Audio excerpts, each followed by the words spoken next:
from the forecast tower engagements, the POI early game battles. 1-1 for King and Phaser. Mongrel and Savage keep getting third-partied. What are going to be the changes, Jacob, that these players make to put the odds in their favor as Pink, Vico, Kido Kiro, the battle for the forecast tower turned into a 50-50 off the start.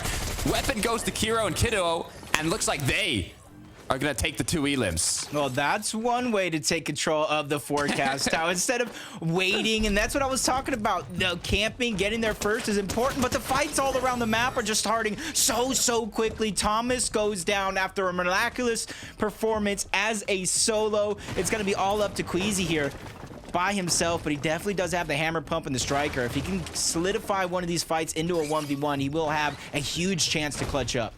From the solo rampage that Thomas had in the previous late game to now getting elimed off the start, leaving it up to Queasy. Is Queasy gonna be able to bring them back from this early game? He's not in a good place at all. Being a 1 versus 2, being forced to let his opponents heal up, loot up. He's really gonna have to do something special to get out of this. Even though they know he has to go back for the reboot card onto Thomas, it's almost like he doesn't have a chance to loot it up just yet. He has to kind of build himself up before he kind of makes that chance to go back on over towards Lavish Layer. But for now, it's Noms and Cringe who are going to be able to claim it as their own. And what they're doing here is they're making sure Queasy isn't anywhere in sight, not too much around, so that way they can go for that NPC uncontested. You can see how quickly he disengaged, but we'll take a look. Fencing Fields as well. Highly contested POI spot. 3 duos landing here. Throughout most of the matches, though, it has seemed that Malabuka and Murstache are the duo that secures the medallion, that secures that mythic loot, and eventually the vault. Will that trend continue? Will their opponents get a bit more aggressive? As Diox and Cade, you can even see they are leading the pack in terms of points. Yeah, just consistency overall has been kind of destroying the playing field, even if they aren't picking up a ton of eliminations. But that's the thing. Even though they're not getting the fencing field loot, they're still able to do wonders with their game plan. Just got to imagine what happens when one of these teams falls way below the points that they kind of gather in some of these games. As he not only gets the mythic loot, he finds the gold one as well. Savage by himself. I do believe Mongrel was dropped off earlier on in this same game as Nate and Lane are just taking over the ship at station. Mongrel, Savage put into panic as they got to figure out what can they do. Even if they come out on top in the 2 versus 2 off the start, there's so many players in the surrounding area. The duo's waiting for that to happen so they can third party. There's almost no way to get out of that situation unless they're able to finish the engagement almost instantly. Oh, but be careful. If you saw what I saw, Jacob, I think I saw a little Queasy there crouched up behind the register waiting to take someone's order. Is Ark hungry though? Is he thirsty? Does he want to drink from the gas station? I hope not. Uh-oh. This could be massive to turn Queasy's game around. Oh, he has to go in there eventually though. That's the thing. He has to go in there to collect all that gold. Queasy, he has to be perfect here. Land the shot. In goes Ark. This is his chance. Queasy's just being very careful. First shot's gonna go through, and that's gonna be a monster of a shot. Ark is by himself. His teammate in the minimap trying to close the distance, trying to alleviate some of that pressure. Shots come in. Queasy gets a knock on the Ark. That is gonna be one, but Rick Moore's there to revenge his teammate, and he gets it with ease onto Queasy. A nice attempt coming out, just wasn't enough to pull them over. And Queasy and Thomas are down. Got the initial shot off. Was not able to box him up in time, though. Good reaction time, to be fair, by his opponent there. Just holding off until his duo came to help out. Queasy, I don't think even got the full finish, only the knock, so won't be getting those 4 points. As a reminder, it is 4 points per elimination today, but tomorrow the points do multiply by 1.5, so it's 6 points per elim tomorrow. As we look back at Ski Hen, we're just kind of looking around to see if there's any players rotating. Yeah, it does look like, I do believe they're going to get that forecast tower for themselves, unless anybody's willing to make the risky play and try to go for it and contest them. So one forecast tower down. Pink and Vico went down to kind of start the game, so you got to imagine Kiro and Kuduo are claiming that for themselves. Right on cue, thank you very much. So that's 2 forecast towers down, seeing who's really giving themselves the best opportunity to take the game. And look at Kuduo's inventory, no shotgun at all. What a risky play, because if they were to get contested, not only are they separated, I'm not sure how well he's going to be able to fight back with just a striker. I mean, we talked about looking at the feed in these lobbies. The players in the surrounding areas that could potentially third party would have seen that Pink and Vico got eliminated right off the bat. And basically means that Kiro and Kiduo are going to be more than healthier. Or healthier enough to get that forecast tower. But Giro's Cherry, they were looking like they had the tower for themselves. But now, Putrick, Swizzy, they say, we want that rotate. We want to be able to see those zones. And Giras gets cracked. This could be more than enough. Was it the NPCs that spawned in that did all that damage? Was it Swizzy? As he gets the knock, it seems. The 1 versus 2 now for Putrick and Swizzy. Oh, I thought he was going to go in there and try to activate it real quick. It's down. Anybody can grab it, but the cone is stopping the terminal from easily being accessible. As you said, Gears is already going to get chopped down. Putrick is ready to go on the hunt with the Flowberry Fizz. They haven't even gathered the forecast tower yet. I'm assuming with a little bit of hesitation from Swizzy, he's going to try to capture it before it's too late. Forecast tower will be captured. Putrick now trying to hunt down this player that's escaped from his line of sight. But with zone closing, it is the second zone. It's not going to be too dangerous to stay in it, especially as quickly as they can rotate. But it looks like Putrick's going to give up on that idea. He kind of took a look, said, nah, maybe not. As he goes back to Swizzy now. And they're grouped up. Yeah, that was looking a little cautious there for a moment. But for Putrick and Swizzy, not too many worries for them. Still trying to go on a sniping spree, seeing a team trying to build and move their way forward. Forecast tower is going to be secured. Swizzy making that call for himself, letting Putrick get confident. That's Robound and Axe Force in the distance that Swizzy and Putrick are potentially trying to gatekeep on out before they move their way forward. They have multiple ways to rotate here, whether the grapple blade or the launch pad right above them. The choice is definitely theirs. You can see too, there's not even that many. I didn't see a single duo based up on the edge of the zone as well. So Swizzy Putrick shouldn't have too many issues as they rotate on in. For Cammy and Seti, they have pulled this initial zone quite close to their drop spot, so they haven't had to rotate too far at all. But they have had to continue looking for those shots. There's only one duo currently in their line of sight, and he's unable to hit that initial sniper shot. Very quiet performance so far as well from Cammy and Seti. Something that you don't typically see, but when you do see them start off slow in an event, it is the early portion, so don't be too surprised if you see them have a global championship style performance in the finals where they were able to catch up on the tail end. Yanis and Flixley rotating. They haven't had to rotate too far though from Reckless Railways.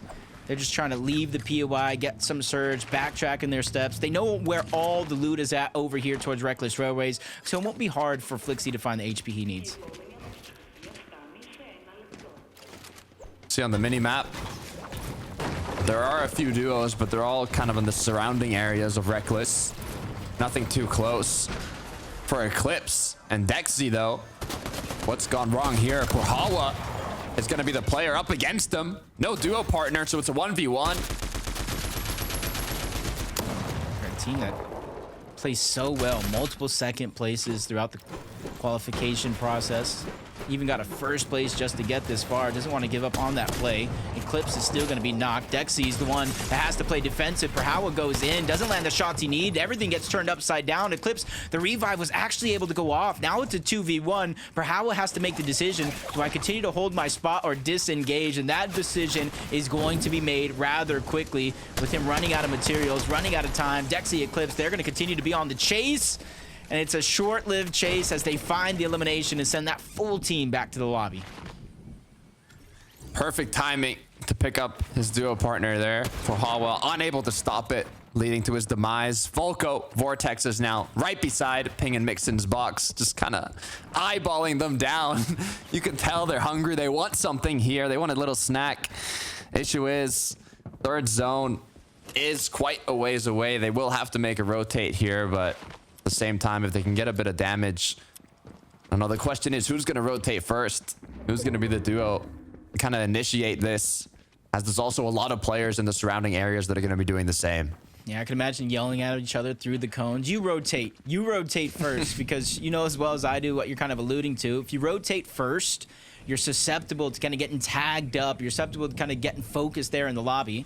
But then you do have priority if you're able to make it through unscathed, kind of continue to rotate ahead of everybody else.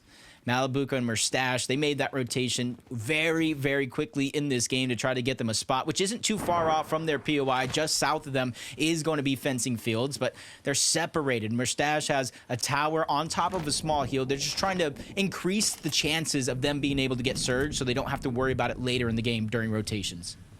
You know, normally I'm not too against duos being separated when they have kind of like two separate towers, two elevated locations that they've kind of built bases on, but Malibuca being so low, it's not like he even has that much vision on the opponents, and they are far enough that it could get risky. But we'll switch over to Aqua Noah, who are going straight for the box fighting to get that damage. They are by Hazy Hillside, opposite side of the map from what we've been looking at. But it looks like iDrop Nebs aren't interested as they continue to rotate. Yeah. And I know we were making all these jokes. You know, what year is it with the people qualifying? Aqua, Mongrel, a lot of our OGs make it to this far, but it just kind of shows that they still got it. Especially Noah and Aqua starting this game off in 7th place so far throughout 2 games. Been pretty consistent. And this one could be the one to kind of push them over the top ahead of that point curve. Because usually after game 3, that's when you see the curve start to form where you're out in the leaderboard. You're either on top with very little worries or you're in the middle. That's where you really got to pick up your game. Let's take a look here at what Cammy was able to do. Looks like they caught Sined off guard here. Just one quick frenzy shot's all it's going to take. Be careful, though. Huge shot landed onto Cammy. Dropped him down to 50 HP. Forced to recuperate his HP and shield back up. The good news is 3 medkits, 3 big pots has basically everything you would need to continue going. But you can see now they are rotating in on a side of the zone that has a lot of duos already based up and finishing their rotates even. If you look at the bottom right at the mini map. So even if they take a minute to pause here in this bush and kind of take a look at where those duos are, they could plan an efficient route. Yeah, with the zone pulling towards the north, pulling towards the east, I do believe there will be a gap if they continue to either move towards the eastern part of the zone, because a lot of those teams will already have rotated in. Mustache gets a knock on the Buell. Cammy and Seti just kind of eyeing up their rotation, waiting for a lot of these teams in, so that way they can spot them out and figure out where the next spot is going to be for them. Noah makes this one look easy. Darkies goes in and out of that box almost simultaneously with a well-placed couple shots. Mustache now, Reaper in hand. But with 413 damage above the threshold, it's not like they're in an urgency to do much more. You can see the floppers on the ground. The big pots, spare one's gonna be popped here. What's the rotate they're planning? They have the grapple blades. The big pot coming, getting put to good use here, as it's Raban, and his duo partner close by. Yeah, a lot of the spots just getting more and more congested with each waving second. Even sounds like a reboot van is going off, and they're trying to chase that one. That's Darky. He's lost his teammate maybe a couple of minutes ago, if that, and now he's just fighting to keep their game alive here in game 3. Raisin is going to get dropped to just a sliver of HP. Is he going to get anything off? No, he's not. But that's no worries. They're close to zone. They have more than enough med kits. This is a little bit of a blessing in disguise. Instead of wasting one of those med kits earlier, going from 10 HP all the way to 100, now he's going to start off at 30. Look, Resident Video, we're not letting that one slide. They heard the reboot coming through, instantly crash padding as Nebs instantly getting a knock now. 1v1, but not gonna be enough as Miko is gonna finish him off. Question is now, he has to pick up his duo partner, but the third party is too dominant. Gets elimed. Nate, duo partner, Scree lane now as well. after taking out Mongrel and Savage, they have 3 elims on the board. They're not done yet. Now they want to go ahead and make an off-spawn battle like that count.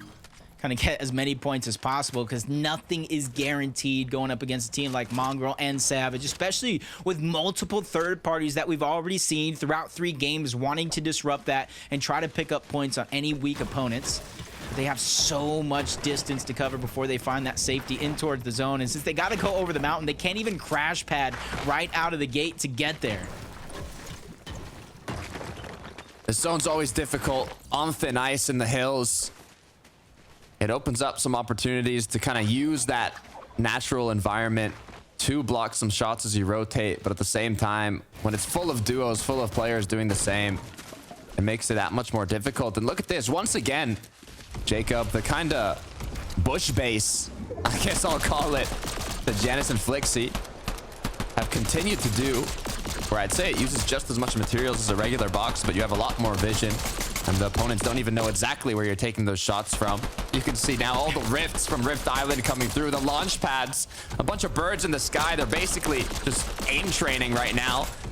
Unfortunately, it looks like they need to put a bit more hours into it, as not a shot has been landed yet, but hopefully the snipe unable to connect.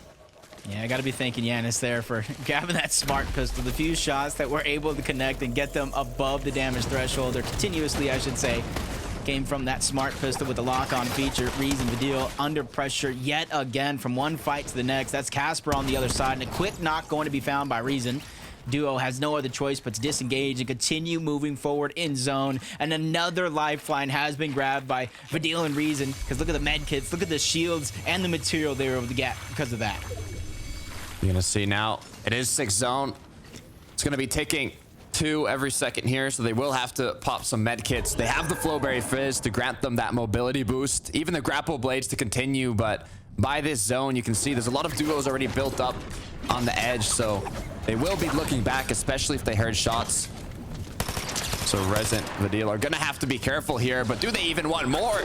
Still hungry for another elim. They get the crack, but quickly realize, you know what, maybe we should rotate the zone first, and then we can hold them from there.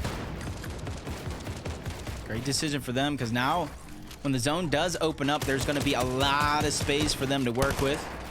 A couple duos around as well. They got to be careful. Saw Pablo getting cracked over there towards the side.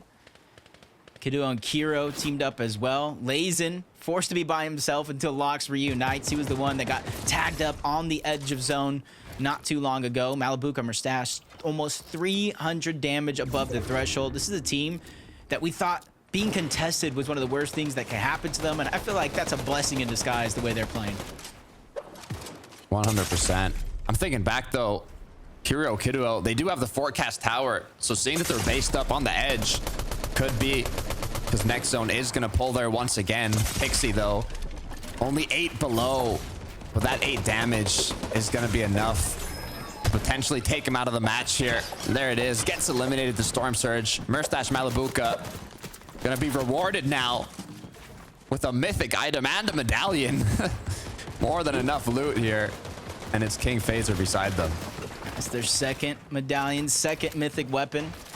Looking to be the final boss if you can collect them all. King Phaser, you said, not too far away from that box, but they're so far below the damage threshold. They might have no other choice but to try to box fight Malibuca and Mustache if none of these teams get close enough that they can put some shots through, but it's King. Instead of dealing damage, he takes another couple of shots, forced to use his very last big pot. Pressure is on for the duo. Chaos unfolding as Storm Surge is now active. No sniper rifle in King's hand. It's what's made him turn around from these situations time and time again. As now what has to be done is a full-on entry to an opponent's box, and it comes through. The first knock is secured. The 2v1 is still active, but Surge is still ticking. One more tick and King gets eliminated here. Oh no, just dropped down to 5 HP. Phaser's already down. Storm Surge, Mini's gonna be popped just in time. Second one goes through, but still 50 below before he finally makes the desperate attempt to try to get some shots onto Clownski. He goes down along with Phaser, and before placement points as well, so they got very little for this game. Clown, Grills now Gonna pick up the extra loot from King and Phaser. 101 above from those eliminations. That engagement was also a savior for the duo as we check out now. Yanis Flixie. Be careful as the Storm Surge aggression continues, but Flixie unfazed. Oh no. From unfazed to just getting cracked there momentarily. That's how Yanis was kind of left as a solo. Again, another big team on that leaderboard. Losing someone before placement points can go in. Yanis quickly rotating on over. Flowberry Fizz, you see him falling slowly but surely down that damage threshold, which is fine and dandy for now, but he's gonna have to start going on the lookout. Once zone closed, Cammy find a huge elimination onto Tayson. A little bit of a rematch from the Invitational going against Venno next, but he's gonna get chopped down and get everything for himself. Venno got ticked by Surge in the last moment there, making him get eliminated. All these veterans, you can see how difficult it has been to get enough damage. As time and time again, we see these players go down to Surge. Shimoki now. Could he be the next victim? One above. Not gonna hold on too long as now 20 below. Misha though, Teeny straight into a knock. Can they secure the finish? Pressure from the side. Third party's coming through. They do get the refresh, but they're only 27 above. Yeah, and still pressure on the other side of that build. And the problems continue because they have to go max distance on the other side of the zone if they're looking to find some safety. And without any heals, no shields, no med kits that they can use, and running very, very low on build. So Misha, Teeny are going to have to find some sort of elimination and refresh on this rotation, and still getting tagged up through the sky. Be careful here. Just one shot away from Misha. 10 HP. Just colliding against the rock could be enough to eliminate him here, as they are 190 above. Storm Surge is not going to affect them. Medkit gets dropped and they start healing. This is where they can kind of wrap down low towards the bottom. During the qualification, they were pretty consistent towards the top of the leaderboard, doing what they do best. Yanis still under pressure, 46 below, and that pressure just gets even more difficult to work with now that he's on the rotation, trying to find a spot in towards the zone. Ultimate low ground with still some damage to go, but he does have the Flowberry Fizz, does have some med kits, so he could try to heal this one out. 39 players, 22 duos in the water. Don't drown here, Yanis. You have to find something. 2 medkits could help him last a little longer, but with Storm Surge ticking, you have to be careful. 72 HP. Medkit gets popped, and the pressure continues from the players below. Forced to cancel the medkit, build up a little more. He has a bit of wood, but with the shots coming through, I don't know if it's going to be enough time. Still 58 below. First of the 2 medkits are going to come out. Still need a few players to go down before he saved the Storm Surge, and almost means the second one being used rather quickly. He has to rotate. 149. Teeny's there. This is his opportunity to try to get some shots now that he has some elevation and he can look back towards the zone. No real opportunities to be found for Yanis. Up until Cammy ends up in his line of sight. Shimoki as well almost became a target. Blessing in disguise for Yanis, but he's still below the threshold. Now, Grapple Blade put to good use. He finds an option, but it's too risky as Yanis now just 6 builds left. Impact is needed, crucial, as he's put into panic. 50 below. Surge will start ticking shortly. If he's unable to do more damage, he sees Reason below. He sees all these players flying through the sky, but it's gonna be 68 damage. 18 now is all he needs.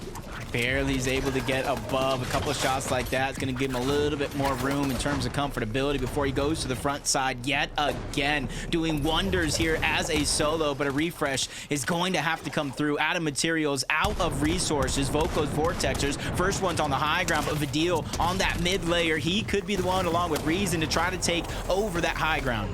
Yanis taken out. Cammy still staying strong as a solo. 63 builds to work with. Medkit, Mythic, Flowberry has everything to continue clutching.